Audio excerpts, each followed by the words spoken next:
আজকে জুলাইয়ের প্রোডাক্ট আমরা। জুলাই নাই, আমরাও নাই। জুলাই আছে, আমরা আছি। জুলাই আছে, সরকার আছে। জুলাই আছে, বিরোধী দল আছে। জুলাই নাই, কিছুই নাই।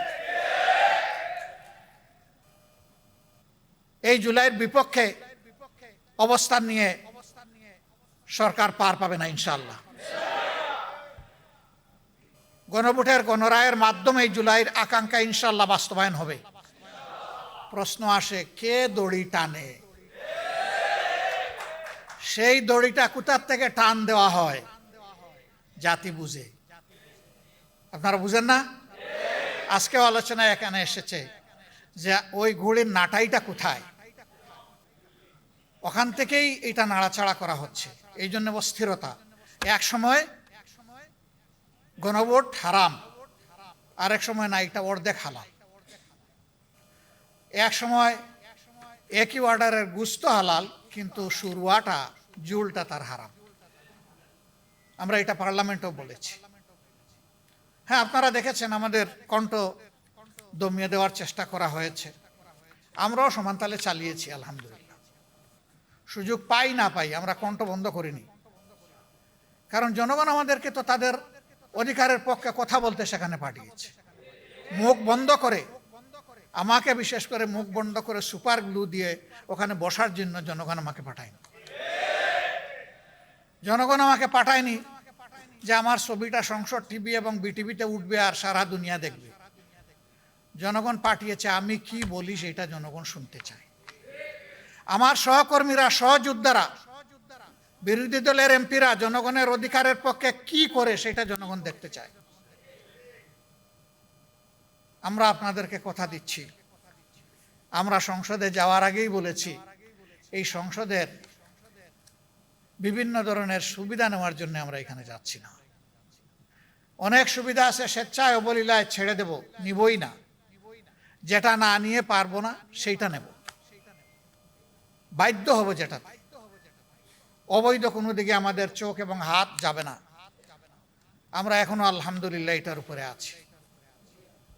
কিন্তু এই 24-এর গণবিপ্লব, গণ অভ্যুত্থান যেটাই বলেন, এখানে শুধু শিক্ষিত ছাত্ররা আর আমাদের মতো রাজনীতিবিদরা এই আন্দোলন করে নাই, জীবন দেয় নাই।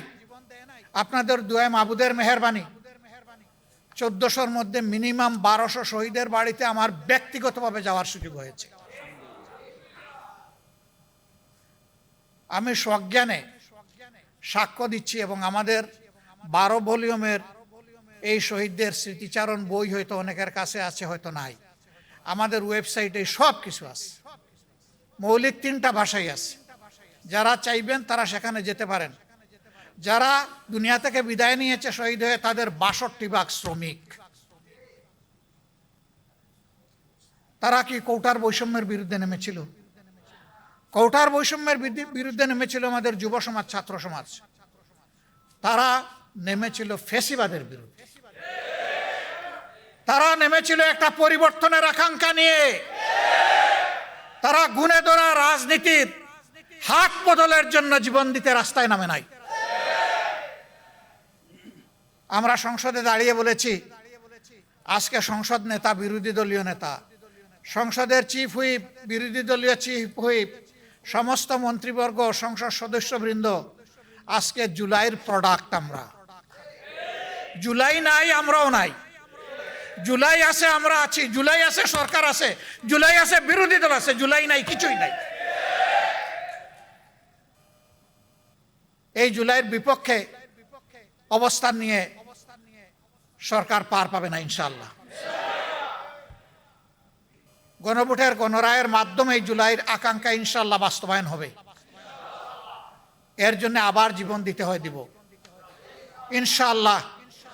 কালকে এই জায়গায় দাঁড়িয়ে জুলাই শহীদ পরিবার এবং যোদ্ধাদের সাথে আমাদের একটা বৈঠক ছিল। সেখানে আমার প্রিয় সহকর্মী সংসদে বিরোধী দলীয় চিফ হুইপ বলেছে, আগামীর আন্দোলনের সাথে নয়, সামনে থাকবো আমরা ইনশাআল্লাহ। সে এই সারির দিকে ইঙ্গিত করে বলেছিল আমাদেরকে সামনে পাবেন। আমিও কথা দিচ্ছি, সামনে পাবেন ইনশাআল্লাহ। যতদিন সংসদের ভিতরে জাতির জন্য অধিকারের পক্ষে লড়াই করতে গিয়ে আমাদের থাকা প্রয়োজন, ততদিন থাকবো, তার বাইরে এক সেকেন্ডও নয়। যখন দেখবো আর কোনো কিছু করার নাই, তখন সেলিউট কালু সালামা, হে সংসদ আপাতত তোমাকে সালাম দিয়ে চলে গেলাম। কিন্তু এর আগে এই সংসদের জমিদারিও কারো মানব না এবং কারো কাছে বন্ধকও দেব না। অনেকে বলছেন আন্দোলন শুরু করতে হবে, এটা কি? এটাও আন্দোলনের অংশ। যেদিন আমরা নোটিশ মুভ করেছিলাম যে সংস্কার পরিষদের সভা আহ্বান করতে হবে, আলোচনার পর যখন 2/3 মেজরিটির গরম গায়ের কারণে আমাদের গায়ের জোরে এটাকে নাকচ করে দেওয়া হলো, আমরা সেদিন সংসদ থেকে বের হয়ে এসেছিলাম।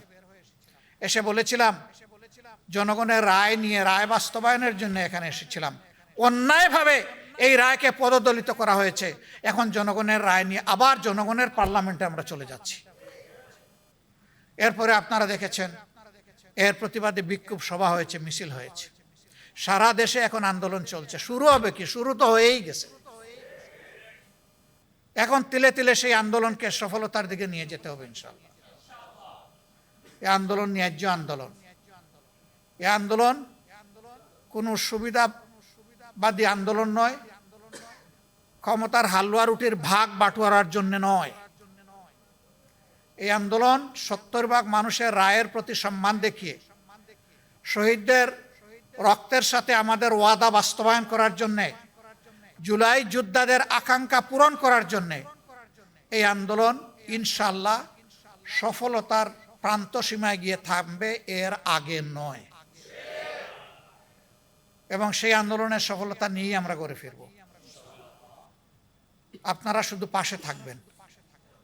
দেশবাসী, এই আন্দোলন আমার জন্য, আপনাদের জন্য, সবার জন্য।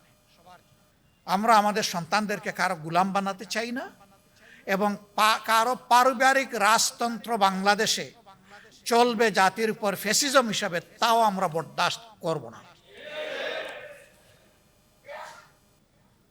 রাজনীতির এই দুষ্ট চক্র ভেঙে দিতে হবে।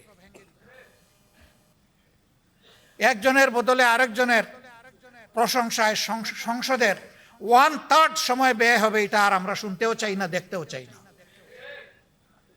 প্রশংসা হবে জনগণের, সংসদের ভিতরে কথা হবে জনগণের সমস্যা নিয়ে, সেখানে বসে কুলামনে সমাধান বের হয়ে আসতে হবে। এইটাকে বাদ দিয়ে অন্য কোনো কিছুর চর্চা হোক সংসদের ভিতরে, আমরা এটা চাই না। কিন্তু আমরা ফেসিবাদের কালো ছায়া এখন সংসদে দেখতে পাচ্ছি। আগে ওই সংসদে দাঁড়িয়েই আজকে যারা সরকারি দলের গ্যালারিতে বসেছেন তাদেরকে তুচ্ছ তাচ্ছিল্য করে যেভাবে কথা বলা হতো, আজকে 2-1 জন আমাদেরকে লক্ষ্য করে সেই রকম কথা বলা শুরু করেছে। আমরা তাদেরকে বলি জিহ্বা সংযত করুন। এই মনোভাব এবং আচরণ দেখাবেন না। জুলাই যুদ্ধের মধ্য দিয়ে যেই প্রজন্ম, যেই দেশ গড়ে উঠেছে, এই দেশ কারো চক্রাঙ্গানির পরোয়া করে না। অতীতে যারা এই আচরণ করেছে তাদের পরিণতি চোখের সামনেই দেখতে পাচ্ছেন। মনে রাখবেন, অপকর্ম করলে আগেরটার চাইতে পরের পরিণতি আরো ভয়ঙ্কর হয়। সে পথেই তো হাসছেন। বাইরে তো আপনাদের পদাচারণা দেখছি না, সব কিছু কুক্ষিগত করছেন। বাংলাদেশ ব্যাংকে অভ্যুত্থান করার পরে এখন দেশের সবচেয়ে বড় ব্যাংক, এখন ইসলামী ব্যাংকে আবার নতুন করে অভ্যুত্থান শুরু হয়েছে। যে ব্যাংক দেশের রিমিটেন্সের 32% একা আহরণ করে, এই ব্যাংকের যদি অস্তিত্ব বিপন্ন হয়, বাংলাদেশের অর্থনীতি বঙ্গোপসাগরে চলে যাবে। সাবধান করে দিচ্ছি, এইটাকে দলীয়করণ করবেন না। যদি দলীয়করণ করেন ব্যাংকগুলোকে একটার পর একটা, জনগণ আপনাদেরকে ছেড়ে কথা বলবে না। আমি দেশের ব্যাংকের মূল মালিক জনগণকে বলবো, জেগে উঠুন, আওয়াজ তুলুন, ওদের কদর্য চেহারা জাতির সামনে উন্মুক্ত করে দিন, থামিয়ে দিন। থামিয়ে দিতেই হবে ইনশাআল্লাহ।